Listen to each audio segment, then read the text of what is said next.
po hian ra bi thar kai thien thia sakha en pharu kan nun trâu bu ini lalbai ta kan ni in Zavain Hector Po Production YouTube channel le Tralai Christian Paul Thingka Unit Media Sale mingin chibai ka bu ka chu tura hianin Tralai Christian Paul Thingka Unit sangni le somni program thara group rang then thuma in siam ani a tuna hianin TKP Ezekiel Group 10 Crystal Leko Rantan malak na masaber nei turin tlang turin kan bo sei me kan ni tuna kan mek na hi thingka kon ani a longtlai lama in nei na lama roi fatu turin in thlo na kan mulo maya awan nei thla khop maya tuna hian group member te chumi hmuna kal tur chuanin kanin nga khom me kani TKP Ezekiel group te tuna changa tram top thlenga Crystal Leko Rantana na thoka sum tham tak thok chuaka he kan rong bol na hianin radum tak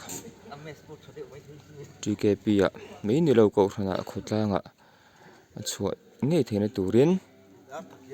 tuma in sum lovin na i thok zelang u trong trai na lama po thei to kan chu adonia he ta rong bol tu marina mi them em mai ni ko ran put ke poimo tak mai ani ti hian video hi thei danang angin han lak chho zer kan tu manga in lo clear zel don ni a mu nom khopang o hei tukin chu ka chung le kwa te po hei zo lampanga in tir turin kanau chen pui mam boi le kanu chami te an ron suk ve le chia ti hianin kan Zavain hun kan mang ho me kan ni ani pot luang takin kan bai siang nge yin ai zol mun thleng sela in enkol sela dam takan lo hole nge thina turin ko ran mi te po in ko ran chung kwa mi mal tong trai na kan hra reng don nia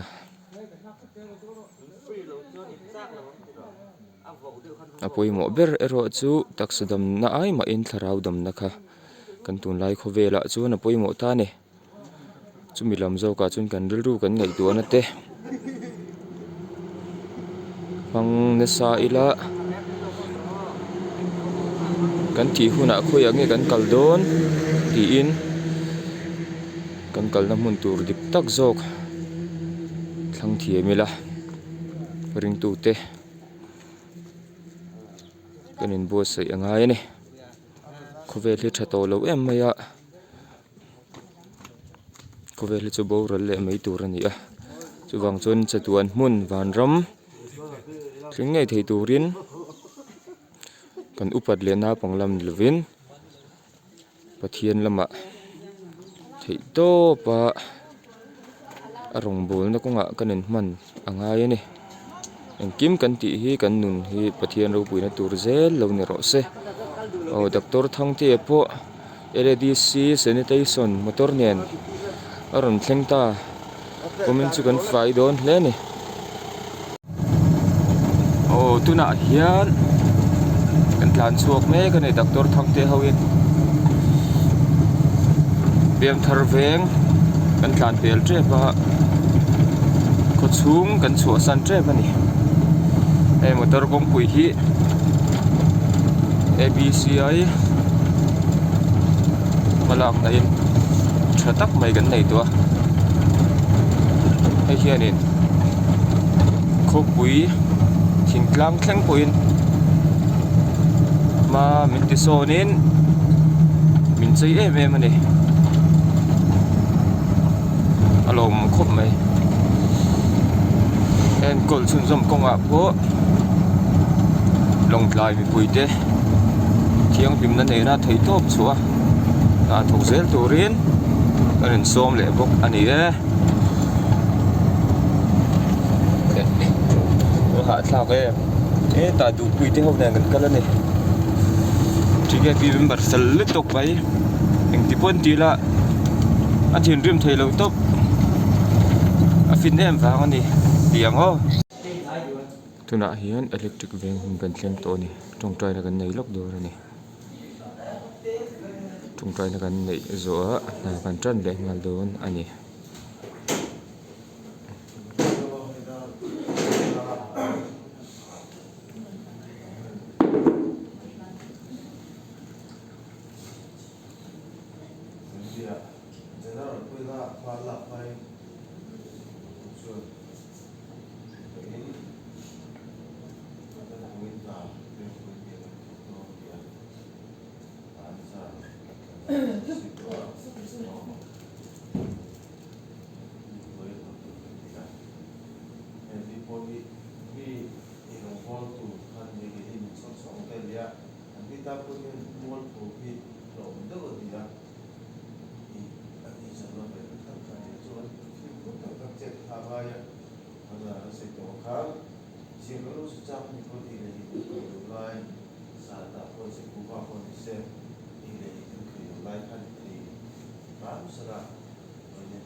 He ta ku lal thake ma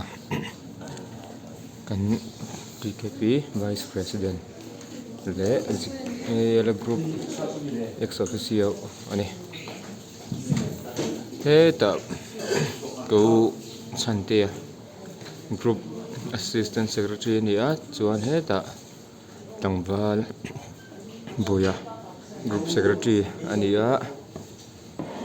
he ta kan group active member fel tak tak te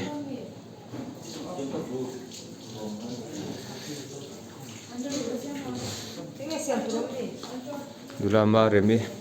TKP zai thiam tangwal du puya TKP in khel thiam he ta kawa rawi zai thiam le modeling them em mai ni he ta kan zirlai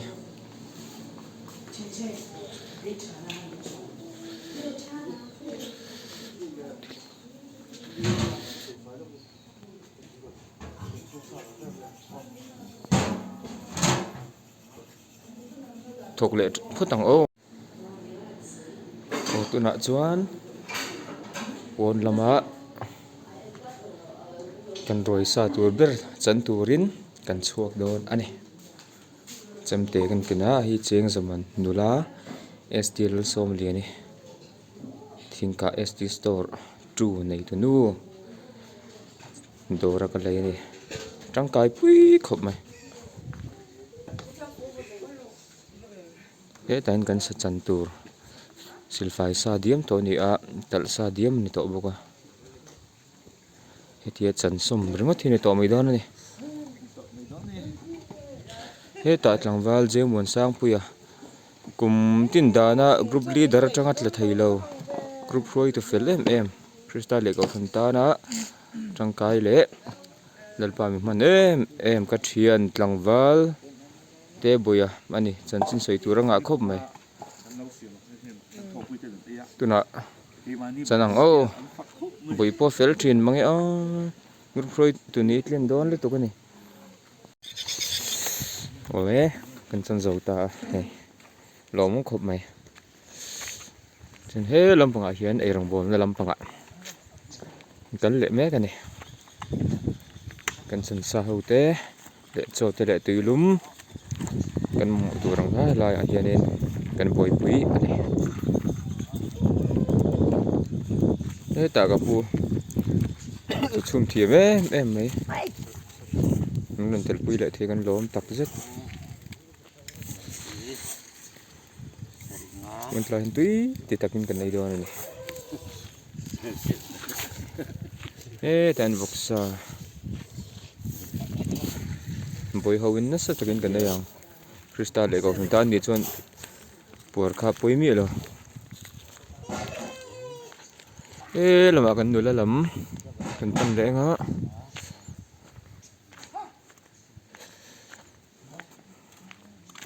ê tập bồi hiền nên đâu tuổi lên đi để cần đôi tay hết sung làm mà này bổ ruột hết thật sự khu vực thôn lai tiền là này vàng in khu vực cùng chiar đàn phải cho nên January là vụ lai bật là cái này à bổ ruột hết là vụ em này thật sự khu vực cả Krista lại có run ta na mà anh thì ông bố bối selo kan han pen chuak ngam le kan bul tran dan a fu em mai hi pathian ro pui ne tur zel ania pathian mal som na kan tan an tel boka lo em ani kim takin chala Christian Paul Thingka unit Ezekiel group te hun man itum zelang u lalpan om pui zelang ti kha kan reng don ni tu mai zam long wo ole chu lampang he catering lampang po oma he ta hianin again sim en long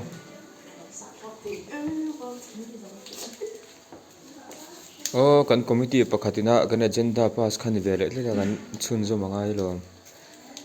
kan pei mo pei lo mo rong bol na wangin kan ti nge ngai top he ta min ti zan tu ma ka zak thei to si lo poi em ni mi hring ma hin kan lo ding jing ve to a zai thiam ni lo mai la kan zak thei to lo ni kan lom khop mai siam tu na ron ti tu kha ka thenu siam ni nge tu ranga ngo kan junior thalai member te pon thanem ngai takin rongan min bol pui ta anuam khop mai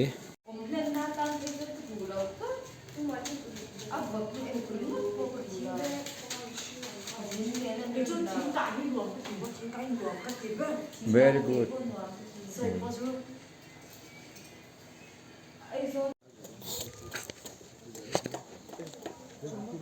mấy lúng cần ai đó này avot em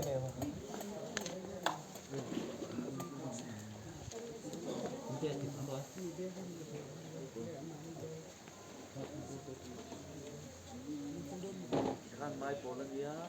các chẳng hai đôi em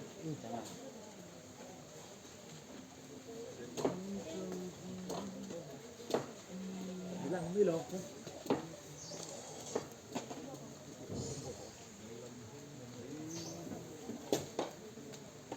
sarte buyan thu min te ek bangin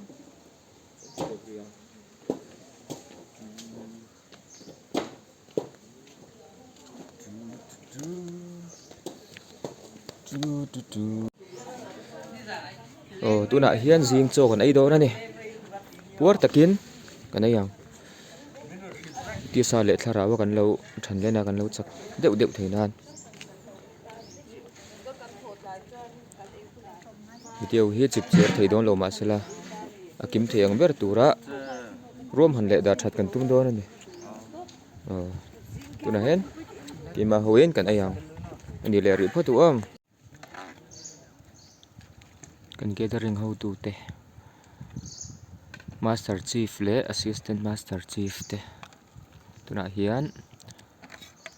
ani dan turang taka ani theinan alan theinan thiang hlim tak le uluk takin kumtam tak experience nei an lo ni na kha he lai putha ma tang hian an tilang don ani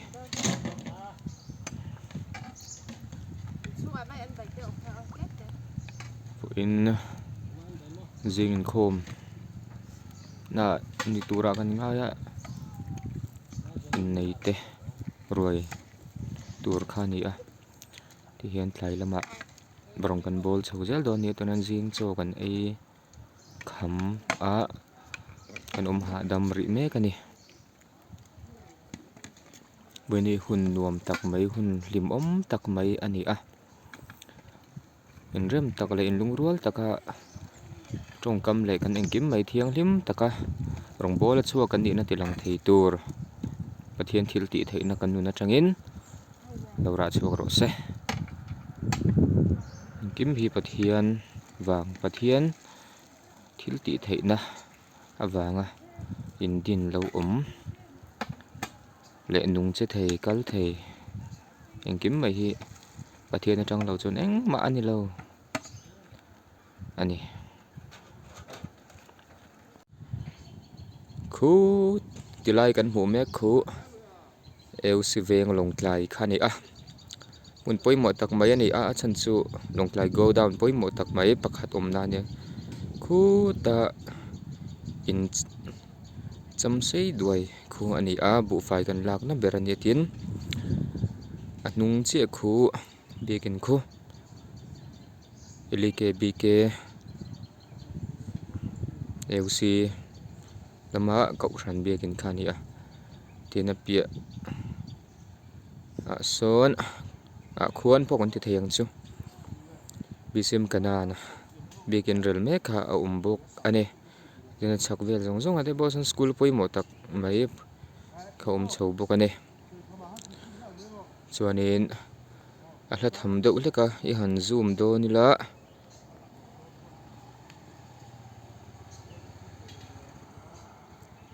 petrol pump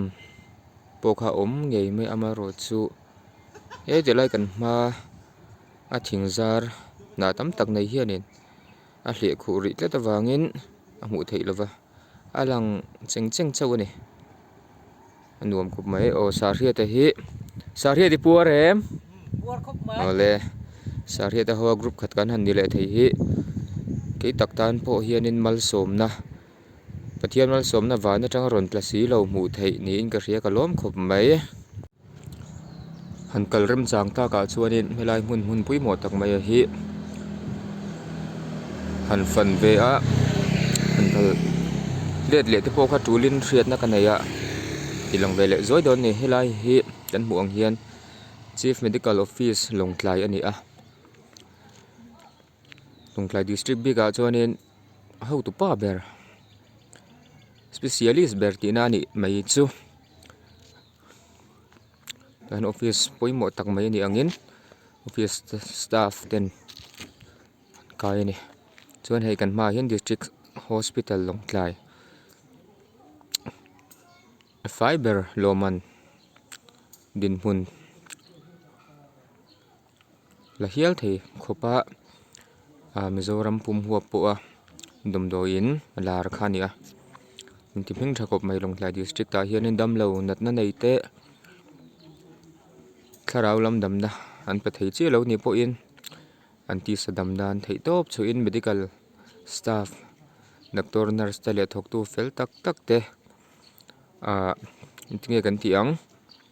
get veng tu te thlengin thei top chu in mi pui rongan bol ani kan dam thei nan ni polel panan rong bol na kriat pui sela mal som sak zel ro se ti hi kan tong tra sakna ani building po ala thakop mai tandam lo tam takan om mek arin om kan lo kir le ta ei tuna hian in chung lama kan lu ta ke ma hi in ti lang ve tho hi ka duwa a channel nei tu ber hi kan lang lo lu tu ka kan om lo bi ku tu ka ei kan nu la lam ten salat tur an siam zo tran to a zi klum ten siam a chim te hi lang le lo kang riam thakop mai chuan hei kan ma kor sen duk ha hi nula st dina run ram sami ani a ani hi tkp deniala group atangin min lo tel puya tin kan thala ya hianin executive committee member kan throi tu khan ni mek boka throi tu din hun ni na le poimo na kha chianga lo mai chuin tkp SKL group te lo tan pui le hi kan lom em ani ti kha kan soi tel ma la ni ani ko puar takin kan huyanga yum takin a roi thin tkp thing ke audit member te hu le ang kitchen kha ni le phut ro se ang kan ho tu tin an be me kan ni tuna hian ka uding ani a salat kan siam rang thang te kha hun khata an mix don ani nula lal hung mo ani nen a thalai rong bol na hi member tharan lo hianin angai toilet lo thin lawa alung len thla kan tia masa rong bol na wanga lungleng thei lungleng em mi tui hial tla kan ni hianin chu tluka tlu le lom ro pui chu rong min bol tir thei tu pathian tan le kan tan hian om do nem ni ti ka ngai tu a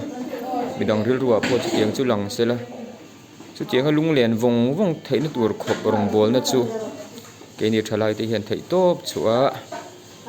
tkp kan over ma lo chu thok chun zom zel turin tong trai na ne na in ti chak thara pathian ne na in plan thar chung zela krista le ko ran tan athara na thok le zel turin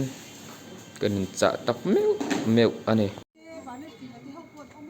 tuna hianin in dei na mun tur kan pan thei trep to a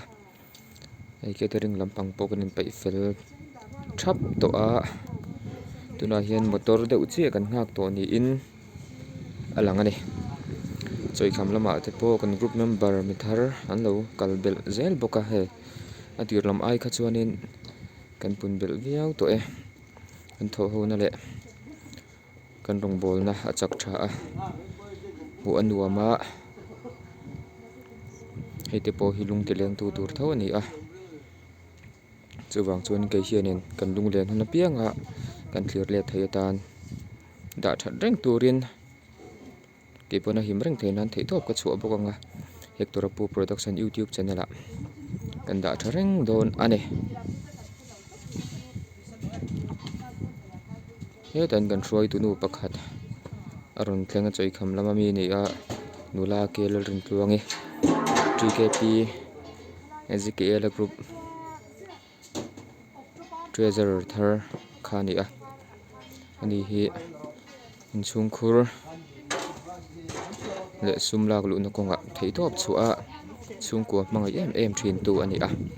wana hian a dor khar mewin rong ron bol ani kan long khop mai kan ho tu pai min ko le loka tiang khan a thei chin china kan ron da zel don ni ole motor polo theng ta kan in lo chho chan me ka ni ti hian muna hian in thleng do na elai mun atang khan kan thre lo na mun kan la thre tur thil chulai mun a ngei chun kan khosa ho le to do na ni mi thar te nen ko khan mi te nen kan ni le noi to do na se angai mel te le mi thar mel te kan en pu chho zel do na ni in mel thre tha tak tak te po kha an lo gom nok mai thei nen lo clear zel do ni khai a poi mo ber kan ti thei ning don chuan helai hi alpha mani an thanhlom khup mai nikina ai hun velam som ve don welcome back tuna kan omna mun thar kan lo tilanga ngai bigen tua la kan lo ta ne he kan ma kan hu mek hi bigen ro pui tak mai ani a anin zia kang hianin Lairam Isu Krista Baptist Kauran Harmon College Veng Lungklai ani a an din kum hi sang ni le som ani lai huna hian pathian hinga wangin nei na ro pui tak mai kan buat sai do na chulai huna chuan kan til vek do na ni kan va in kan han lap hi le ila kan bung ruwa te kha helai huna hianin da fel diam ani to bokani Sari ada bola tool khop mai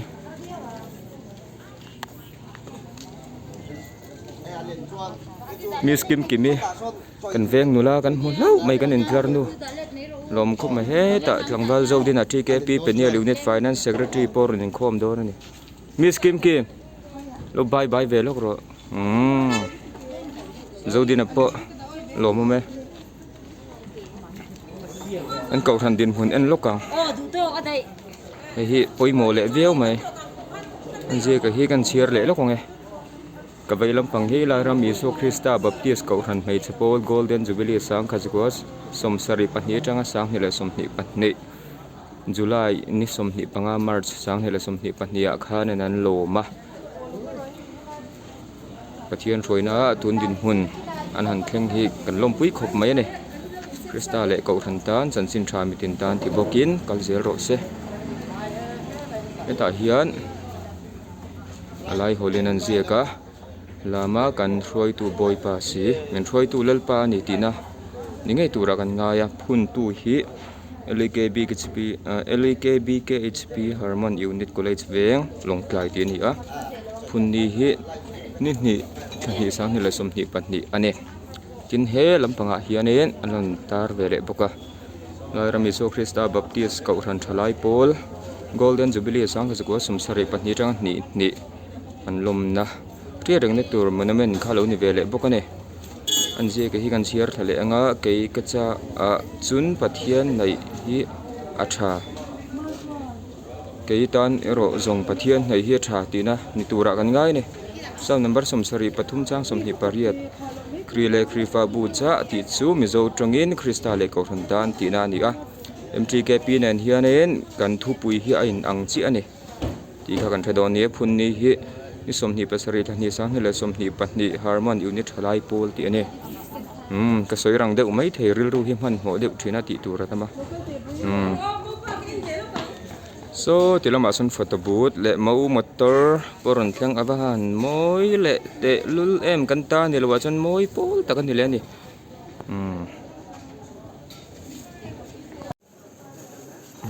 nal khop mai kan la phai ze lang zoi te in lai vel phai hian nal khop mai put hi helam panga tui mi te kha nin lo thlir le ngei do ni o kal sak dewang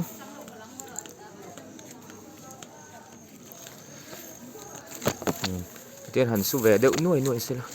anala ni ka du chin kha thế lama chồng cái lama lẽ asir lama ha lai ha bị thế này rồi nó muốn chụp ha ho thế này nó ho chụp à so bên cắm đá so cả so ai thì đó nàyถ้าดังตูถ้ากันมั่นตัวโม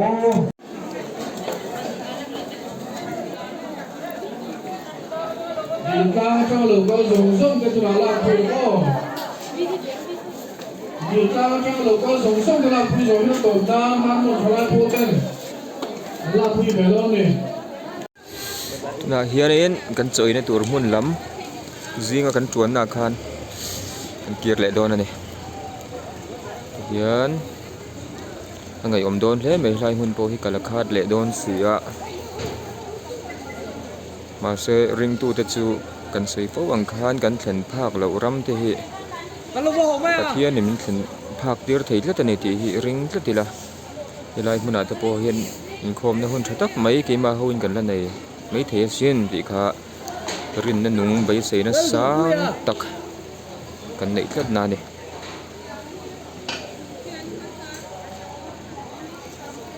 cần plan lốc xì là ăn là cuốn lốc ngay đây là chủ lom cục mấy motor hi trip đi thấu khăn đi lại đôi này hian then khat kan kalanga then khat hian a hmun hi an lo la ngak dawn ani kan tlan pel ta bikin ro pui tak mai chu kan tlu che pa ni zaba in zan hun man nuam da ko leo